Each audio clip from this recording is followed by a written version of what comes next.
warahmatullahi wabarakatuh. Alhamdulillah wassalatu wassalamu ala Rasulillah wala haula wala quwata illa billah, amma ba'd. Bapak-bapak, ibu-ibu, jamaah mushola syariah yang saya muliakan, yang saya hormati, yang saya cintai, yang saya banggakan, yang saya sayangi, yang saya kangenin, yang saya impikan. Mudah-mudahan saban malam ngimpiin jamaah geria syariah. Ngimpinya apa? Jamaahnya banyak kayak begini. Ngimpi. Tapi ternyata ini nyata, bukan ngimpi, Bu. Bukan ngimpi, ini nyata. Tanda di mana jamaah geria syariah ini bakal mendapatkan tanda-tanda ibadah puasanya diterima.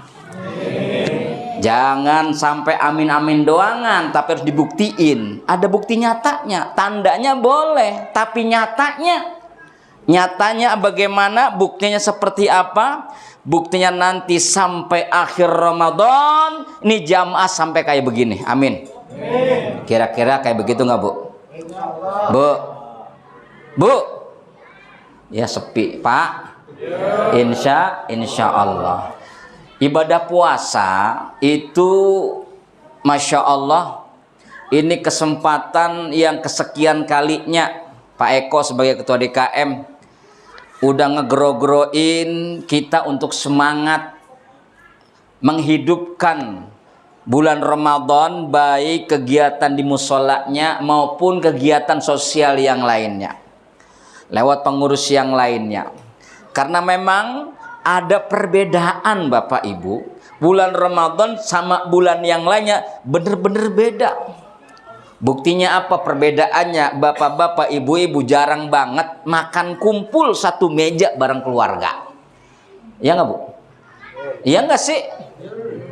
Apa jangan-jangan kagak? Jangan-jangan buka masing-masing, sahur masing-masing, begitu kali ya? Kumpul apa kagak, Bapak Ibu? Alhamdulillah, ini perbedaannya, keberkahannya itu luar biasa. Nah, ibadah puasa ini Bapak Ibu yang dirahmati Allah, itu esensinya membentuk karakter manusia yang takwa. Dari awal Ustadz Ji dan Ustadz Musoneb udah menyampaikan. Nah, di sini saya sedikit akan menyampaikan esensi karakter orang yang berpuasa itu. Salah satunya membentuk manusia jadi sabar. Kan puasa itu bikin kita itu jadi jujur. Kita jujur selama habis imsak sampai maghrib tadi tuh nggak pernah ada makanan yang masuk ke dalam mulut kita. Nggak tahu udah bocah-bocah nih ya. Kamu nak tadi wudhu lagi sholat duhur, tadi kan kumur-kumurnya banyak ya. Bok. Pas dilepain pueh lah, sisanya banyak banget di dalam. Begitu enggak? Mantap. Ya. Jujur, anak kita aja, Bu, yang baru belajar puasa jujur. Apalagi bapak-bapak, ibu-ibu, orang tuanya yang ada di sini. Insya Allah jujur. Manusia bisa jujur dibentuk dari puasa. Manusia bisa konsisten menjalankan daripada perintah Allah, konsisten. Dia tidak mau meninggalkan perbuatan-perbuatan yang merusak ibadah puasa. Konsisten tuh. Puasa membentuk manusia yang konsisten, berpegang teguh pada pendirian. Buktinya selama Bapak Ibu berpuasa, tidak ada satupun di antara Bapak Ibu membatalkan dengan sengaja. Kuat banget, apalagi bulan ini alhamdulillah ya, panasnya enggak tapi panas, malah mendung baik ya, malah dingin ya, malah dingin, makanya harus semakin semangat. Nah, yang keempat adalah puasa membentuk manusia menjadi sabar. Sabarnya anak kita itu kelihatan saat anak-anak kita nunggu beduk maghrib.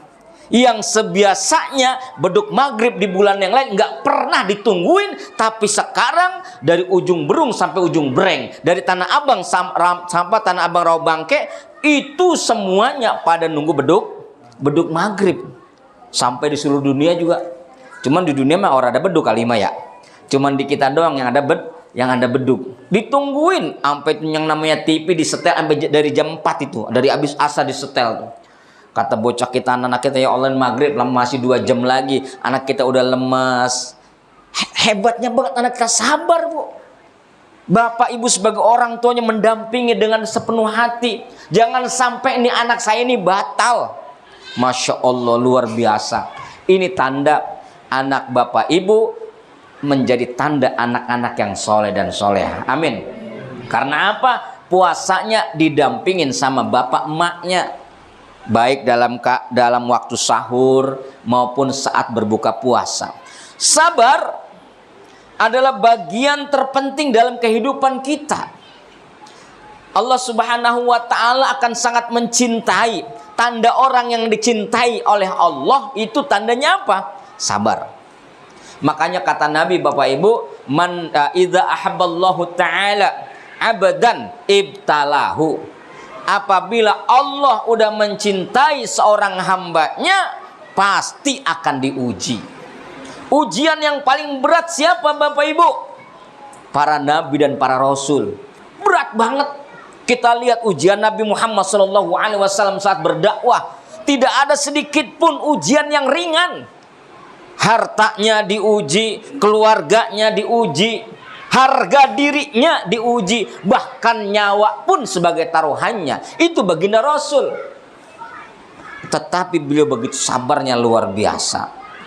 Nabi Ibrahim, bagaimana tidak kuat kesabarannya, Bapak Ibu sekalian, saat beliau bertahun-tahun gak punya anak, Bu. Pas dikasih anak, Pak, itu anak disuruh disembelih. Bertahun-tahun.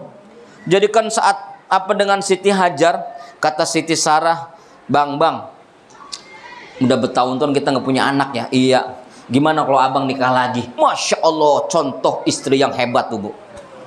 Istri yang hebat itu saat dia nggak punya anak, nawarin lakinya suruh kawin lagi, Bu. Ada ibu-ibu di sini mau begitu ada? Ada. Orang ada kalimat. Nabi Ibrahim begitu ditawarkan, bahkan beliau yang mencarikan calonnya. Saat itulah beliau akhirnya menikah dan tidak lama kemudian dikasih anak. Namanya Sayyidina Ismail. Bertahun-tahun itu anak dididik, disayang-sayang. Saat masih belia, Allah memerintahkan untuk menyembelihnya. Bayangkan. Ya bunayya inni ara fil manam anni azbahuka fanzur madza tara. Nah, tadi malam bapak bermimpi. Mimpinya itu Allah memerintahkan bapak supaya bapak nyembelih kamu, nak. Bagaimana pendapat kamu, nak? Apa kata Sayyidina Ismail? If'al ma tu'maru satajiduni insyaallahu minas sabirin.